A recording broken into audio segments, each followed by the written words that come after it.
Hi friends, YouTube पर आप सभी का स्वागत है। दोस्तों, मैं फिर से आप सभी के सामने BHDLA 138 के कुछ महत्वपूर्ण प्रश्नों के लेकर आया हूं।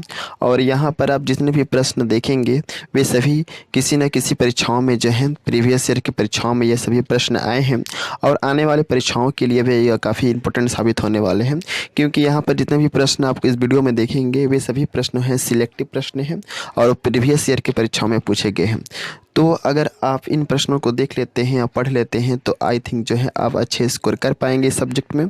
तो मैं इन प्रश्नों को बता दूँ जिससे कि आप इन प्रश्नों से वाकिफ़ हो सकें और अच्छे से पढ़ करके जो है एग्ज़ाम में कुछ लिख सकें।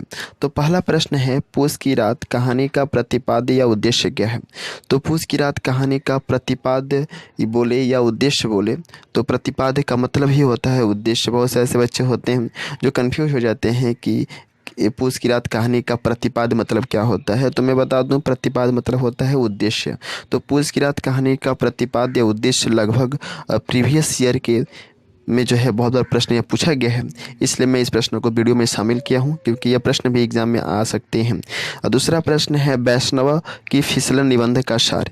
इस निबंध का सार भी जो है परीक्षाओं में काफ़ी बार पूछे गए हैं, तो इस बार भी एग्जाम में आने की संभावनाएं काफ़ी अधिक है। नेक्स्ट प्रश्न है, जूठन ओम प्रकाश वाल्मीकि की आत्मकथा का उद्देश्य क्या है? मैं बता दूं कि जूठन जो है वह ओम प्रकाश वाल्मीकि के द्वारा लिखी गई एक आत्मकथा है और इस आत्मकथा का उद्देश्य जो है परीक्षाओं में पूछा जाता है। तो आप जूठन जो है चैप्टर पढ़ सकते हैं जो कि ओम प्रकाश वाल्मीकि के द्वारा लिखी गई एक आत्मकथा है।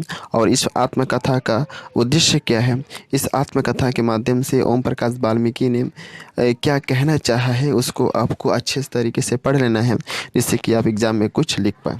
नेक्स्ट प्रश्न है, आत्मकथा किसे कहते हैं? यह भी प्रश्न जो है पर लगभग प्रीवियस ईयर के परीक्षाओं में आ चुके हैं। नेक्स्ट प्रश्न है, जो आपको दिखाई दे रहे होंगे, यात्रा वृत्तांत की विशेषताएं। ओके, यात्रा वृत्तांत की विशेषताएं भी लगभग प्रीवियस ईयर के परीक्षाओं में पूछे गए हैं। इसके अलावा प्रश्न है, आत्मकथा और डायरी में अंतर। ओके, आत्मकथा और डायरी में क्या क्या अंतर है, लगभग आपको 3 या 4 अंतर को पढ़ लेने हैं जिससे कि आप जो है इसमें अच्छा स्कोर कर पाए।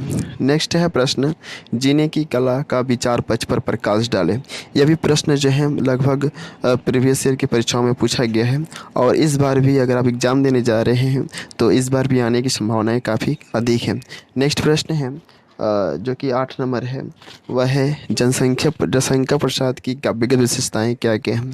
जयशंकर प्रसाद की काव्यगत विशेषताओं को आपको पढ़ लेना है। कम से कम इसके अंतर्गत आपको 10 पॉइंट जरूर ही लिखने होंगे, क्योंकि अगर आप इन प्रश्नों का आंसर यानी कि जयशंकर प्रसाद की काव्यगत विशेषताओं को अगर आप 10 पॉइंट के अंतर्गत नहीं लिखेंगे तो आपको अच्छे मार्क्स नहीं दिए जाएंगे। नेक्स्ट है, सूरदास के भाव पक्ष का वर्णन। ये भी आपको पढ़ लेना है क्योंकि अभी प्रश्न जो है परीक्षाओं में पूछे गए हैं। नेक्स्ट है, आत्मकथा जूठन का महत्व पर प्रकाश डाले। ओके, जैसा कि मैंने पिछले प्रश्न में बताया कि आत्मकथा जो है जूठन जो है वह ओम प्रकाश वाल्मीकि के द्वारा लिखी गई एक आत्मकथा है। तो इस आत्मकथा का क्या महत्व है, यह भी प्रश्न जो है प्रीवियस ईयर की परीक्षाओं में पूछे गए हैं, तो इस बार भी आपको पढ़ना काफ़ी ज़रूरी है। नेक्स्ट है, मुक्ति बोध की पत्र की क्या विशेषताएं हैं? यानी कि मुक्ति बोध जो है उनके पत्र की क्या विशेषताएं हैं। इस तरीके के अगर प्रश्न आते हैं विशेषता या काव्यगत विशेषता, तो आपको इन प्रश्नों का आंसर हेडिंग के तौर पर लिखना है, यानी कि पॉइंट के अंतर्गत लिखना है और कम से कम 10 पॉइंट होने काफ़ी ज़रूरी है। नेक्स्ट है, डायरी की भाषा कैसी होनी चाहिए। यह प्रश्न भी जो है लगभग काफ़ी इम्पोर्टेंट है और यह प्रश्न तो लगभग लास्ट प्रीवियस ईयर की परीक्षाओं में हर बार पूछा गया है कि डायरी की भाषा कैसी होनी चाहिए, और ये प्रश्न भी आने की संभावनाएं काफ़ी अधिक है अगर आप इस पर एग्ज़ाम देने जा रहे हैं तो बस आज के लिए इतना ही रहने देते हैं। और यहाँ पर 12 प्रश्न हैं जो कि एग्ज़ाम की दृष्टि से काफ़ी इम्पोर्टेंट है, तो आप इसको पढ़ लीजिए। और अगर आपको कुछ पूछना है या कुछ जानना है तो आप कमेंट सेक्शन में कमेंट कर सकते हैं।